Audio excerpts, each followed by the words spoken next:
Eggye lya UPDF likakasizza nga abayeekera ba ADF bwe batakyalina busobozi kuddamu kulumba ggwanga oluvannyuma lw'okusaanyaawo enfo zaabwe mwe babadde basinziira okukola ennumba. Bino bikakasiddwa omwogezi wa Operation Shujaa Major Peter Mugisa bw'abadde asisinkanya bannamawulire Fort Portal olwaleero okulaga we batuuse. Olulumba olwasooka olwa Operation Shujaa lwakolebwa nga 3 Novemba omwaka oguwedde mu basaanyizzaawo enkambi eza ADF ez'amaanyi okuli Kambiwa, Tondoli, Belu 1 ne Belu 2 okusaako Abia 1 ne Abia 2. Major Mugisa agamba nti bafugaza abayeekera ba ADF mu kitundu kya Erengat nga kino ebiseera ebimu kibadde kiyitibwa Nakatiro. Twasobola okulola nti ADF tumumalise amaani okulola nti takyagarukamu okora obulabe obw'amaani hali Uganda no obulabe bw'amaani hali Congo. Agamba abayeekera ba ADF abatanakakasibwa muwendo be batiddwa mu bikwekweto bino ebyokulwanyisa bingi bizuuliddwa saako kompyuta n'ebirala bye babadde bakozesa nga bwalambulula.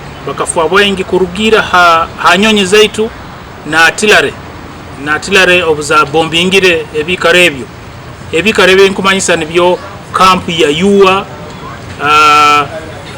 Lusulube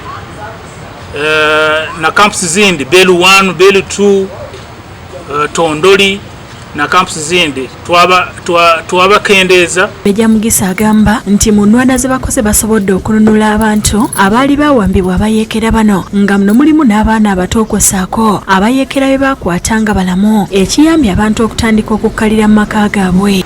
Emundu ezitubayihireho nokurescuinga abaana abantu abakaba batwairwe na ADF nokukwata na ADF kubakwata tubaine.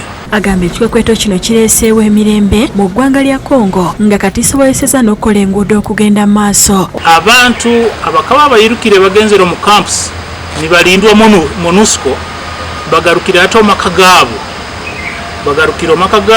bakola ebintu byabo. Ono ayogedde ku bibasoomozeza mu kiseera kibakoledde ebikwekweto bino. Ekino kimu ekizibu hali ekitukubaza n'abantu ba Congo nti balina nabo okuteekaho obujunaanizibwa kulola nti bateekerewo nkaito Uganda nkokutukola okwombekawo amahega ekyalo aba LDUs abo baijja kuyamba okulola nti balinzire ebyalo byabo. Agamba nga UPDF bafiiriddwa abajaasi 5 olw'ensonga za lambulula. Kandi biro bino tibakyakolesa mundu kuyita omuntu bakolesa ebiso esooka emiti kucumita omuntu oba kumusara.